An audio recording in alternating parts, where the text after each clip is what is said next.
Are you looking for a podcast where you can hear from real people regarding their real dental drama? If so, then you've come to the right place. Join hosts Bethany Petty and Dr. Reena Kuba as we dive into the solutions we've created and the mistakes we've made while managing dental drama. Let's get started. All right, so we are back today to talk about, I feel like, a topic that just continues to come up, which is employees and just issues that are chronically happening with employees. And I feel like it's a topic of drama right now that is just perpetual. Every day, I feel like I'm getting a new call about something drama related. So I wanted to dive into this topic with you on this podcast because I feel like it'll be very helpful to people who are listening. And I also feel like, as always, it's a topic that we've kind of walked through on multiple occasions with your employees. So it's really kind of dealing with employees' ceilings or kind of figuring out, I don't know that they're ever going to achieve what I want them to achieve. How do we realize that that's the case? And then what do we do about it? So let's dive in on this topic. I feel like in your office in particular, we've come across this, I want to say with almost every employee, that we've realized an expectation that we ultimately figured out they weren't going to be able to achieve. So can you think of an example that you want to start with, or I can throw one out there? So before I jump into that, I do want to say, for any employee that might be listening out there, this is definitely, when we graduate from dental school and we're about to start a practice, the number one thing that I feel like I hear from everybody, myself included, is I don't want to start a practice because I don't want to deal with all the staffing issues. Right. And so that is something that, like you said, it's pervasive. It's not just right now. This is something that's ever present and will continue to be, because it's people. It's people working together. We joke and say, oh, an office full of women, but we're picking on ourselves for no reason. I think it could be any configuration, and there's still going to be issues because we're people in a we're in a service industry. Right. And so there's a lot of things that contribute to the drama and the outlook of each individual who comprises that team. So, it's that we appreciate, we love, we know the staff is absolutely necessary. I cannot do what I want to do without my team. So I just want to preface it with that. This is not just a B session and let's, piss on our staffs. It's not that. But it is, there's the nuance of every different individual, because I could pick on associates as well. So it's not just the staff, it's the team. And I'm sure every single one of them has enough to say about me too. So I do want to just say this is not just a piss session here on people, because I do want to recognize that they're 100% vital to the success of the practice and to myself. On the other hand, it's the nuance of working with people. So, right. Is there an example I could think of? I'm going to let you start because there are 1,000 examples in my head, but just to keep it kind of focused, I want to bring up maybe the most recent one that we've been dealing with on your team. So this was an employee that we brought on, had dental experience, some good longevity at her practice, on paper, just really solid, and had a lot of responsibility at her former practice. She was kind of almost the head honcho there. And so I think when we interviewed her, I think we're very careful to have too high expectations in the interview process. We tend to take more of a, let's see what they do approach. But with her in particular, I think we had some high expectations. And we always kind of have this grace period, like we've talked about in other podcasts, where we know the first 90 days is kind of trial. There's a lot of things that we do differently in your practice. And so we really don't do a lot of harsh judgment on a new employee until they make it out of that 90-day period. And then we start kind of getting a little bit more critical. But with her, we kind of noticed, wait a second, even in this 90-day period, we realized we had higher expectations, that maybe she wasn't quite picking up on things as quickly as possible. In fact, she was picking up on things kind of similarly to an employee that we hired at the same time with very little dental background. And so we just kind of started scratching our heads, even in that 90-day period, going, oh no, I hope that we didn't kind of overestimate on her. So that to me is the most relevant conversation that we've had lately, and I want to talk about kind of how we recognize that, and then what did we do, because I feel like we changed in the process. We didn't do a lot of expectation changes for the employee. I feel like you and I and the management team began to try to temper our expectations, and so talk us through that. So I think a lot of that, and over the years that I've come to see, is not necessarily trusting the resume. Not that the employee's lying. And right. I think that was a big thing for me. Oh, this person's just fudging what they said they could do. That's not what they can do at all. And now I realize, from their perspective, the majority aren't lying. They really think that they are proficient in right. a certain skill set. So, for example, we had another employee the other day that I was talking with, and she made some comment like something about insurance and knowing more about insurance. And I said, well, you're starting to see how some more of the complexities of the office can present and what we do about that. Not that I'm expecting you to be an insurance expert by the time, you're here. On the other hand, I think a lot of people, let's take a front desk role, for example. Oh no, I'm front desk. Well, what was their expectation of a front desk? Right. And so their expectation was you schedule and you check in and check out. And so I think for this employee, it's funny because I think the office where she came from, yes, she was the lead. She was there for 10 years. And the assumption for me was, if you've been there 10 years, then certainly you are proficient in scheduling. You're proficient in understanding the schedule, not just like plug and play, but you can be strategic about the schedule. And so that was an assumption, and it was a wrong assumption. Yeah. Now, how do you go to this individual who's had 10 years of experience and say you are not proficient in scheduling? Right. So automatically defenses are going to come up, and she's going to go, to me, you're a B. Yeah. Like, your expectations are crazy. Yeah. And to me, I'm going, you're lazy. You're not the smartest. What's wrong with you? Why don't you get this? So over the years, it's taken me a lot to go, I think it's, what's your definition of success? Right. Exactly. And so we talk about that with dentists too. What is your definition of success? What's a successful practice? It ties into the why, because are you successful really goes back to what is it that's important to you, et cetera. So in this case, is she an invaluable employee? No, she's not. But the office where she worked was definitely had their own definition of what a successful front desk was. Right.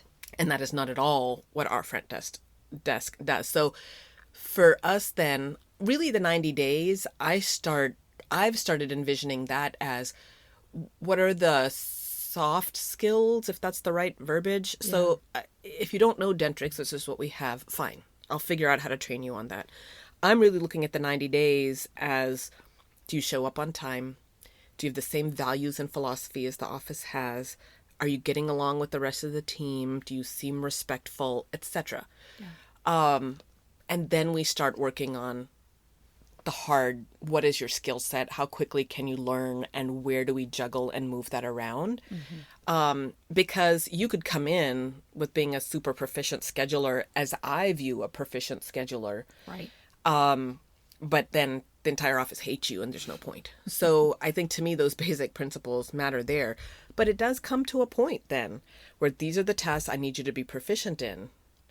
And if you can't, well, now you're asking for a salary of a 10-year person, but really in my office, you kind of start as a first-year person. Like you said, she was hired at the same time as somebody else who I'm like, this person has almost no experience, is making significantly less than you per hour, but you guys are kind of performing the same.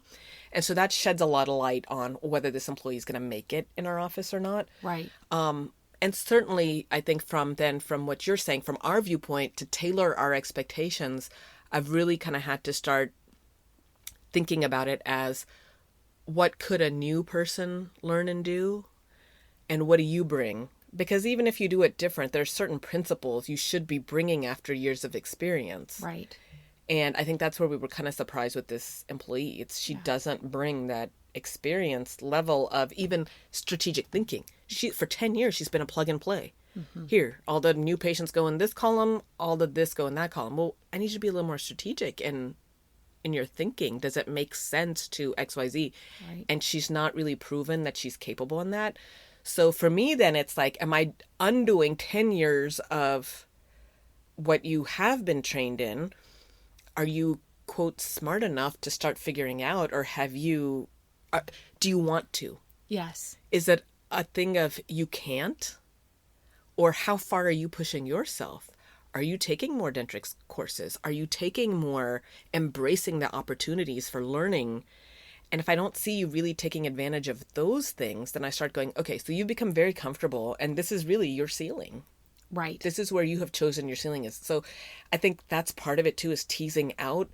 Is it really like you're not, me being a estimate configurer is really can I do it? Probably, but I'm going to really struggle. I'm not good at math. Right. So I've got to make sense of a lot of different things if I'm making that estimate. And I may not be the best person for that role. Or is it, I can do it, but I've got to like learn and put time into it. So it's really, I mean, I guess I'm kind of going off track here. I don't know, you're gonna have to rein me in here, but for me, it's really then like starting to dig deeper into, who is this person? Right. First of all, do you have any redeeming qualities whatsoever that I can work with? Right. Yes. Next thing is going to be, how do I determine what your ceiling is? Is this something that you're really just never going to get? Yeah. Like asking me to learn Spanish fluently. You're only going to get so far in that. I'm just not going to. Now, could I, if I decided to submerge myself and do all of that? But if I'm not really going to push myself that hard, then this is all I'm going to get. And so that's where I'm trying to figure out with employees. Am I dictating your ceiling? Right. Or are you dictating it literally in your strengths and capacity, but also in your desire to want to get there? Exactly. So I think it's both. I've got to figure out. It's got to be both. It's their general physical, mental makeup that is going to hit a certain ceiling, and everybody's got a ceiling, just like you were talking about with your math. You know, it's not that you can't do it. It's just going to be harder for you. And are you going to go as far as somebody who's very, very strong in math? And I really can't do it. I really can't. It just doesn't happen. Doesn't happen. So there's the physical, mental ceiling, which every employee has. And I think it's important as practice owners that we recognize that. It doesn't mean that we sell them short. We want to push them as far as their ceiling will let them go. But everybody's got that. The other ceiling, though, that I think is really important that you referred to is almost like the want to ceiling. It's, do they actually want to push past that ceiling and grow and excel? And if the want to isn't there, then we're always going to struggle to get them past a certain point. I can think of another employee on your team that, oh my gosh, I feel like has the highest want to ceiling. I mean, she wants to excel and improve and all of that. But because of her physical, mental ceiling, she has to work a lot harder to actually improve. And we've seen a lot of improvements with her recently. She's kind of been thrust into positions where her crutch employee wasn't there, and she's really had to kind of stand out and shine in those moments. And those were good opportunities for her because the desire was certainly there. And we realized when she had to do it on her own that she could actually do a really great job. She had just never been kind of out of the shadow of an employee. True. Now, she had done a great job, but that's relative again. Right. You'd done a great job in comparison to what I had seen you do before. You had done a great job in doing better than I expected you to do, but you put her head to head with another assistant of the same experience, and she's not going to be your shining star. Right. Her value comes from how hard she wants to try. She's a very hard worker. She you could tell her anything about how to improve and we never get any pushback as far as, well, I did it because of this, or nobody told me that, or etc. She is always open to feedback, suggestions, and pushing herself. Her ceiling really comes from her capability. Right. Her literal capabilities. It's her literal ceiling. Yeah.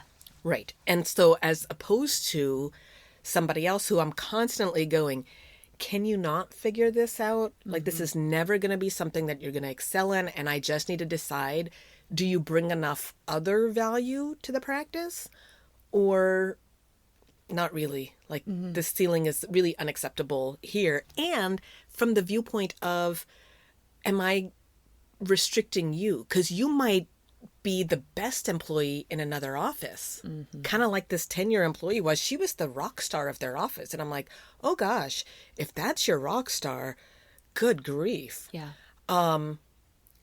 So from her viewpoint now, we're picking on her in her mind. We're picking on her with, you need to learn this. You need to do this. Wait, what are you doing? Why would you do it that way? What is this?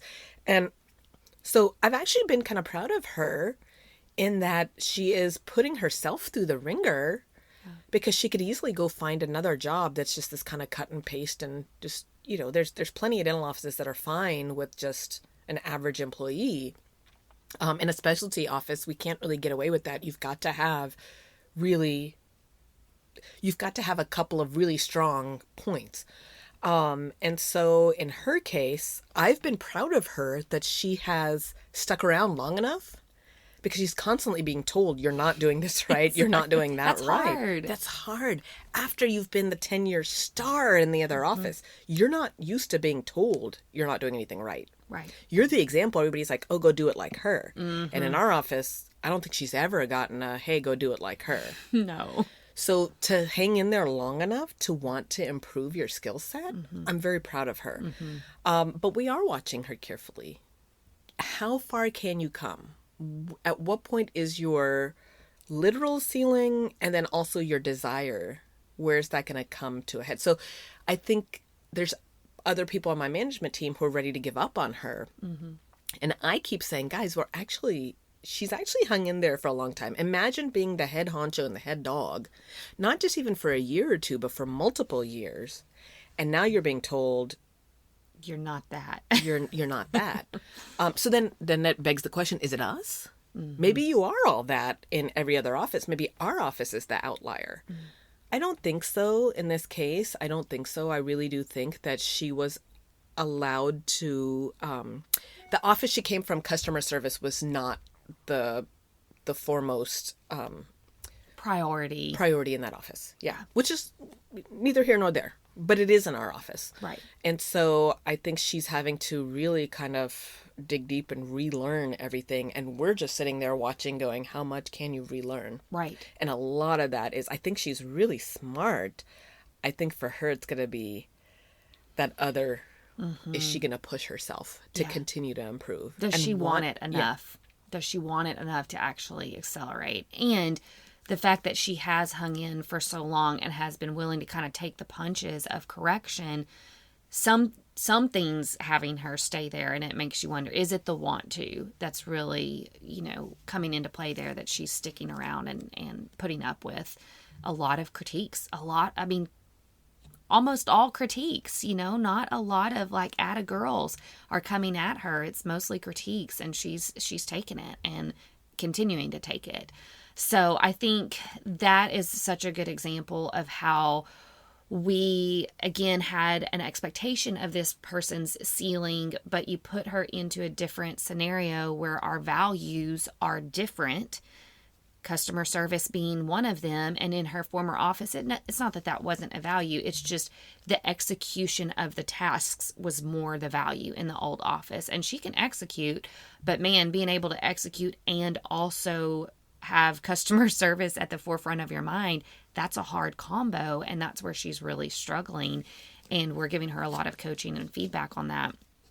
I think another area that is hopefully going to be helpful to listeners is this is not just the 2 employees we mentioned on your team. I can think through points that you and I have come to with every member on your team where we just go, you know what? I feel like this is a struggle. This is sucking her joy. This is not good for her. Let's pivot and let's move her in this direction, or let's change the expectations that we have of her. So I don't want listeners to think this is just one or two kind of problem employees, so to speak. I feel like we're constantly having to problem solve this. And it's one of those chronic things that I feel like can so often become exhausting, because it's like, oh gosh, here we go. We've got another employee that we have to think about that's underperforming either for this period of time, or this is a chronic underperforming. And now we're just finally getting tired enough with it that we're having to kind of think about it.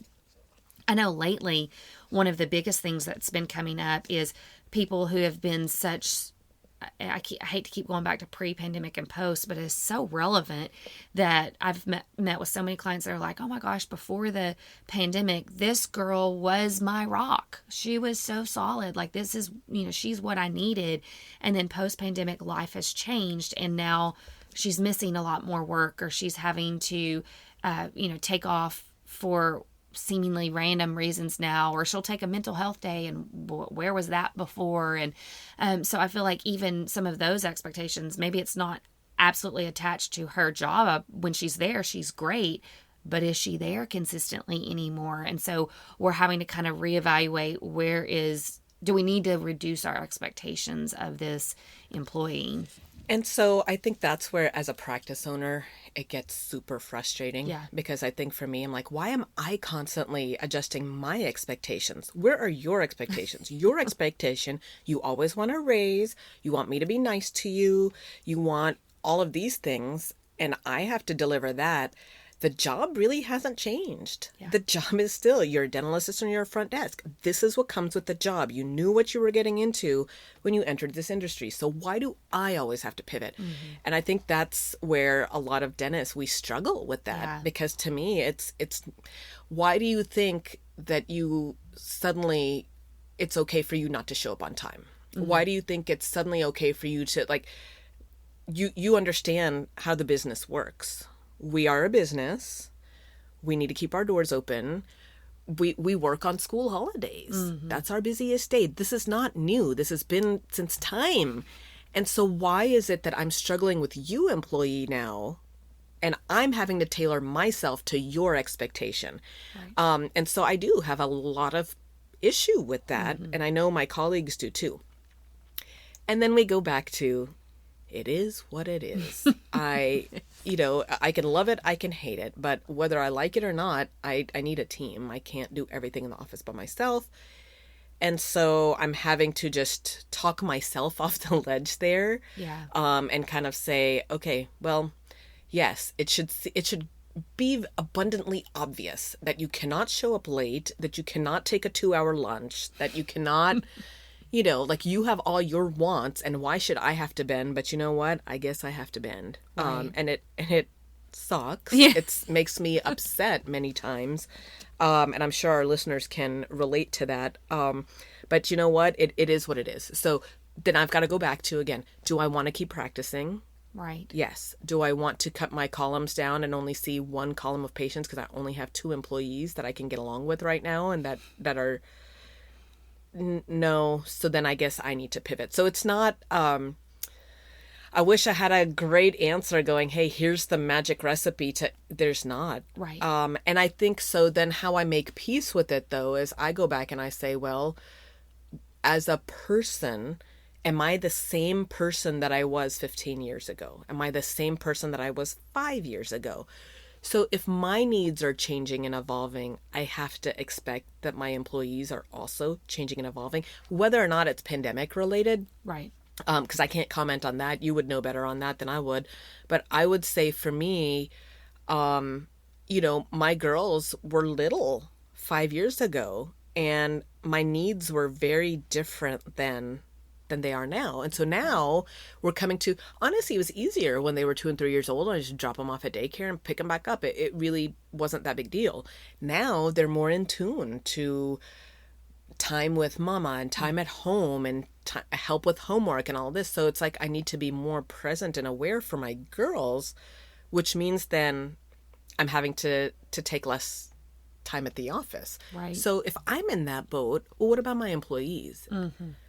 Some of them too, that one of mine that was a rock star for so long, and then suddenly, like, it was like a light switch. It was bizarre to me. How could it change so quickly? But she was my rock star, and then flip, she was the biggest problem on the team. Mm.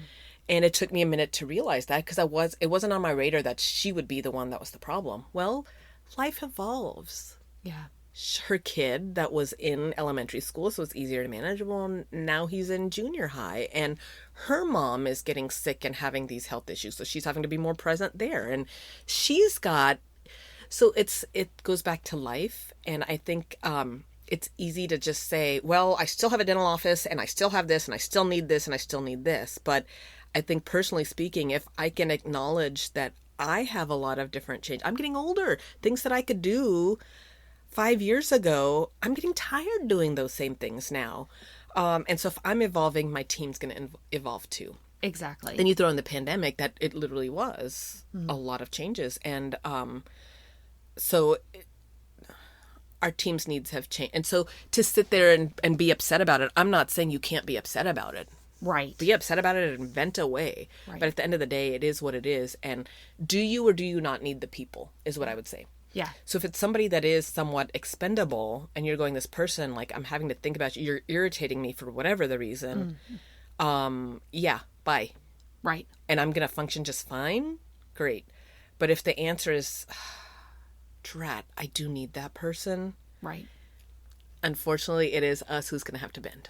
Well, and I feel like that points to the relationship side of this. I think it's hard to move from, as a practice owner, that mindset of, these are my expectations, and this is how my employees will perform. This is how they must perform in order to be successful in this office. And I think we do have to have some standards, obviously. We can't just, be loosey-goosey, and however the employee wants to do, we're okay with that. That's not what I'm suggesting.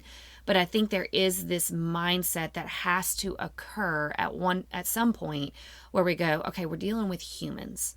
We're not dealing with robots that are completely disconnected and devoid of reality. We are dealing with humans, and there is an element there of understanding that we have to interject into our mindset. If we wanted, and this is a conversation that comes up often, like, why can't they just do what I tell them to do? Just execute it this way and just do it that way every time. Well, that would be great, but they're not robots. We are not, as human beings, 100% consistent in anything. And so then to kind of forge that expectation onto our employees is, first of all, unfair. And second of all, we're always going to be disappointed. Yeah, it's not practical. It's not. So I think interjecting that mindset of, just as I am human, they also are human. And there's got to be a level of understanding there where we cut them a little bit of slack, or, to your point, we start to realize, am I going to be chronically upset with this employee? Yes. And do I need them? Well, I could probably get by without them. Okay, fine. Then that answers your question. You can kind of move on from that employee. But if you want to continue to run the same level of a practice and you need that person, okay, your options are continue to kind of temper your expectations and be okay with that, or invest in them from a training and coaching standpoint, give them feedback, give them opportunities for improvement, which I think is what we've really done with a lot of your underperforming employees. Is we recognize, okay, we're not satisfied with their level of performance. Well, what can we do with that? We can invest time and training and energy into them. We can have conversations if dependability has become an issue. We can have very honest conversations where we tell them, we got to figure out a solution so that we can continue to run the practice. And that depends on your availability and your consistency. So I definitely think openness of conversation and dialogue about the performance is critical if we want to keep the employee. If we come to that point where we don't want to keep the employee, well, then I tend to be a little bit harsh in this, but I'm like, don't drag it out then. If you're going to be done with that employee, then don't continue to stress yourself out on a daily basis because this employee drives you crazy. Move on. And I would say that is key also in two other respects. One, of course, for your own sanity. Second, for that person themselves. Yeah. Set them free. Yes. And set them, because they may be a rock star in somebody else's office that has a different set of values and things that they're. So why, I always used to feel very guilty about letting somebody go. And then I had to retrain myself. And I said, if I'm this miserable, maybe this person's this miserable too at constantly knowing in their mind they're not meeting expectations. Right. And to set them free because they may do very well somewhere else. And then another critical thing that I think a lot of us don't think about is what is that person's impact on the rest of the team? Mm-hmm. And so I have a colleague, and I had an opportunity to meet one of his team members, and she was really not impressive. Mm. And in just my one interaction with her, and my heart just dropped because I thought, man, on the surface, she's pretty and she speaks well and but that's literally on the surface of 1 minute. If I was only around her for 1 minute, I might be okay. But I was around her for 30, 40 minutes and just watching her interactions, there were many red flags that I saw in her behaviors. Mm. And I thought, oh my gosh, if I find her to be this objectionable within 30 minutes of meeting her, I can only imagine the stink she's spreading around that office. And you don't see it. She's not one that you would normally think because she was so well put together. Wow. And so well, like, hi, hello, how are you? Blah, blah, blah. She was funny and she was charming. Again, for about 2 minutes. Right. And then after that, I was like, she's sneaky. She's, so my stomach just sank though, because I was like, oh my gosh, this colleague of mine works very hard to make sure customer service is at the top of his list. Mm. Well, you can't deliver a good customer service if you as a team don't function well. Right. Because customers can pick up on that. And so you can only fake it for so long. And so I just was like, this is going to be a poison to his whole team. Mm. And he has no idea. And do I say something or do I not, etc. So I think my point in sharing that is, I think a lot of times we don't think about the stink that this person's creating and also what kind of tone they're setting for everybody else. And if they're allowed to get away with XYZ, the rest of the team is interpreting that whichever way they're interpreting that. And so you've got this bad apple. So a lot of times I think about it going, well, this person brings these 3 good things. They bring these 5 bad things. So we're kind of at a point there where it's like, but is it really actually the effect of those 5 things?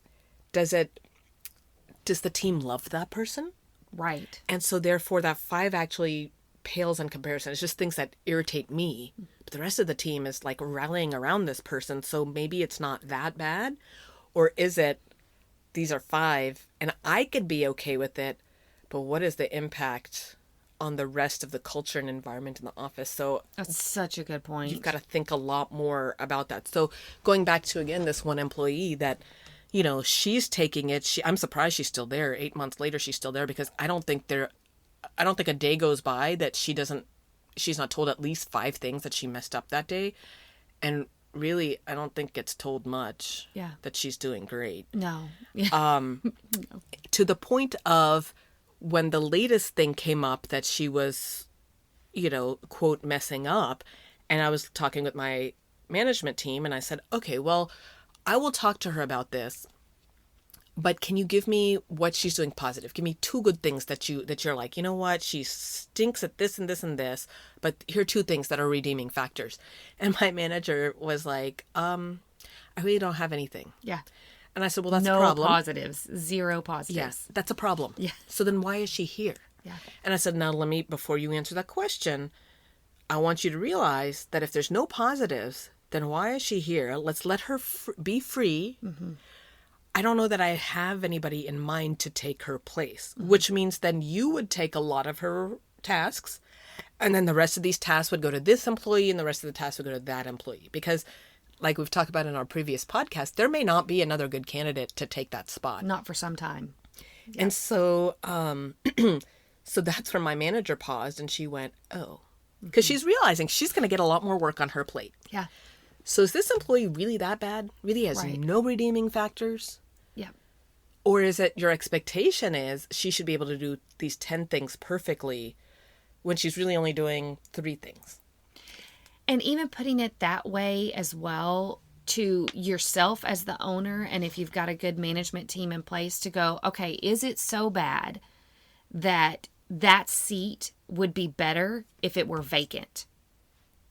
So that does help us to really put into perspective how bad is it? It's so oftentimes when we think about an underperforming employee, we think, man, if we could just swap her out with this type of unicorn that we've developed in our mind. And we're like, oh, it would be perfect if we could find a person with all these qualities. Well, first of all, you need to realize that that person probably doesn't exist. It didn't exist pre-pandemic, and it certainly doesn't exist post-pandemic. So first of all, we have to realize, let's not envision and dream about, let me trade this person out for some perfect person that I've developed in my mind. The better question to figure out, what do I need to do with this person is, would my life be easier? Would the life of my team be easier? Would the life of the practice be better if that person was gone and nobody sat in the seat? That is the best way to evaluate, do we truly have somebody that needs to go? If your answer to that question is, my practice would be better, my team would be better, I would feel better if that person was gone and nobody else replaced them. Perfect.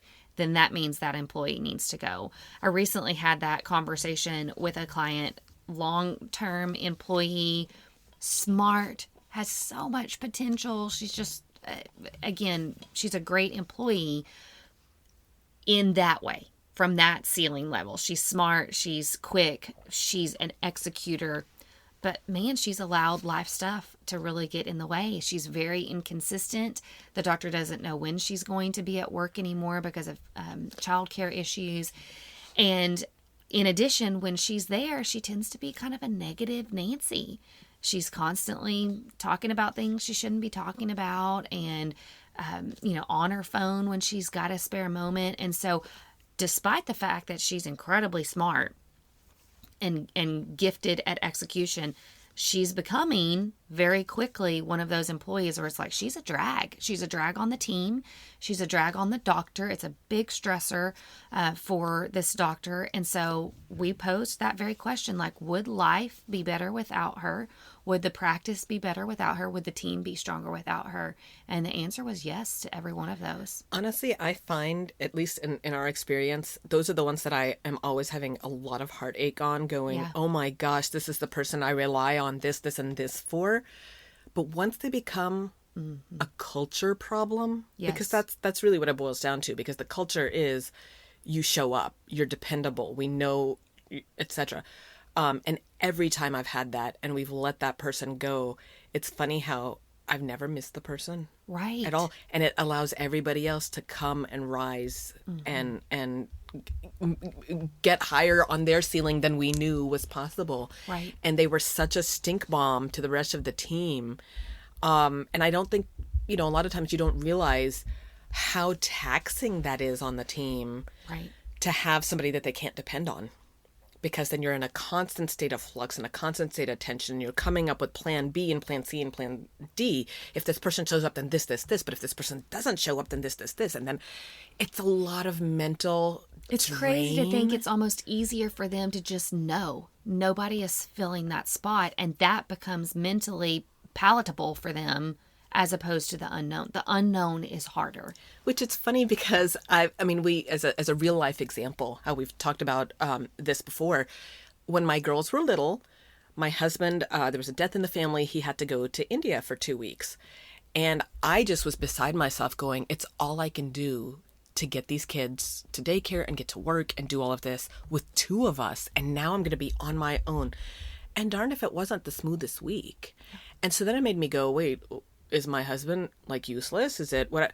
No, not at all. It was just when you know like, I think when there's somebody else there that I'm like, okay, well, either he's going to get the diaper bag together and then I'm going to do this, or I'm going to do, but did he do it? And then he's thinking the same thing. Did she do it? And all of that. And so there's a lot of back and forth on that, as opposed to, I know if I didn't get the diaper bag updated and get it's not done. And so it made it very clear. It took that guessing part out of it. And it took the guessing part out of who's going to pick up the kids and who's going to do. I mean, it's me. It's all on me. And it was such a smooth 2 weeks. Yeah. And now I'm about to go out of town for a week. And I'm like, oh my gosh, I feel so guilty. I'm not going to be there to help. But my husband's like, actually, I got it. Because it takes the guesswork out of, were the homework papers signed? Was the lunch packed? What did you pack? It's all on you. So it translating that back to the team, when you've got a team member that's kind of, become this wishy-washy. When you're there, you perform very well, but I can't count on you being there. So then in that regard, then am I going to be the one to seat the patient? Am I going to be the one to do the turnaround room? Am I going to be the one to sterilize? Did somebody sterilize? All of those things, you can just plan better if you know that person's not there. Right. And you can get organized and get yourself together. And every single time that's happened in our office, I can see where the other employees just rise, and it's this tension that's gone. Yes. Because they know what's on them. Yeah. And so I would say if it's an employee like that is failing on a culture thing, they gotta go, because you just don't know how much stress it's putting on the rest of the team. Right. And I don't think that's my first thing that I consider. I think about the stress being put on me. Yeah. And so I'm like, okay, well, if she doesn't show up, then somebody will take it and, we'll do this. But I have not gotten down to think about it from the team's perspective. Right. And every single time the right choice was by. Yes. So. And being willing to, I know that's emotionally hard. So I think there's two mistakes that can happen. We can go immediately to freeing that employee just without even thinking through, is there coaching that I can do with that person? Is there different tasks that I can give them that they'll be more successful in? So we just go, they're not performing, I'm done. So that's a mistake that we can make. I think the other mistake is being so emotionally attached that we're unwilling to part ways, and sometimes parting ways and freeing that person up is a positive impact on the team, and we all kind of rise to the occasion. So I think we've got to be willing to consider both options. Have we invested enough time and training and energy into this person? That's the first question. And then if we have, and they're a drag on the team, we need to be willing to consider, moving them off the team. And I think that's one thing where a lot of the team, and I think Dennis, I see all the time, well, I'm just going to get rid of this person. I'm just going to fire that person. Or my manager, well, no, she brings nothing positive to the team. Okay, well then, do we just not want her here? Because it's a whole nother overhead expense that could really go to bonusing everybody else if I don't have to pay her salary. Right. But are you guys going to pick up the rest of that work? Man, she sang a different tune the next day. Yeah. Now she's trying to work with this employee. Right. And then we've got another one that, we look at and say, well, she is a hard worker, but we see these other things that I don't think are going to be acceptable in our office. Yeah. And so I do say, well, yeah, I could just see you being gone and we wouldn't miss a beat. And I think that's really how you've got to think about it is this person really that terrible and bringing that much burden? And are you thinking about the rest? Because I think we all do. Ourselves, our managers all have this checklist of this is my expectation. And we've got to make sure that that's fair and that's attainable. Also, while not making excuses, there should be lines we draw. But I think got to make sure those lines aren't too high. Yes. And another employee that constantly in our office, that is our constant dependability person. And it does weigh so much on the team. But darned if the team doesn't love her. Right. So it's just becomes one of those things that same thing. It's like, well, okay, if we part ways with this person, what's the ramification of that? And it's also going back and going, well, this person gets along with the team. Yeah. When she shows up, she's on time. When she shows up, she gives a lot. So is there any flexibility with that person? And if the answer is no, that's okay. Right. But realize that then we're functioning without that person. Right. Which, again, pre-pandemic or post-pandemic, to try to fill somebody. My argument always is, are we going to find somebody else who yes, they might be dependable, but they're rude or their skill set's not there. They can't. So they're going to fail in other areas. Yes. So we're never going to find, we've got to get rid of the illusion that we have these perfect employees that are out there and we just have to find them. Just like marriage is, you're constantly compromising on qualities that you wish your spouse would attain to. Everybody's human, and we cannot expect perfection out of any one employee, even if it's in an employer-employee relationship. Expecting perfection or anything near that is simply not attainable. And so to think about losing this one this one employee that's underperforming to replace with somebody that doesn't exist, you're going to get a different person in there, and maybe they'll be better, but there's going to be areas that they fail in that you're going to have to get used to. So, right. So is it this constant revolving door?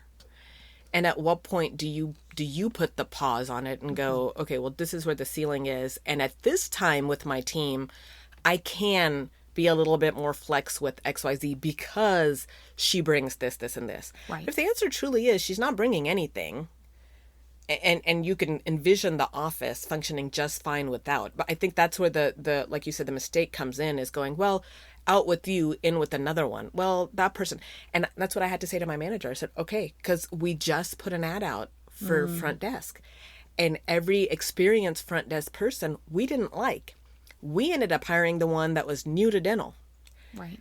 So, and that was 2 weeks ago. Mm-hmm. So you want me to get rid of this one because she has 0 redeeming qualities. You want me to get rid of her? We just went through this. Yeah. So we know what the pool is at this given time.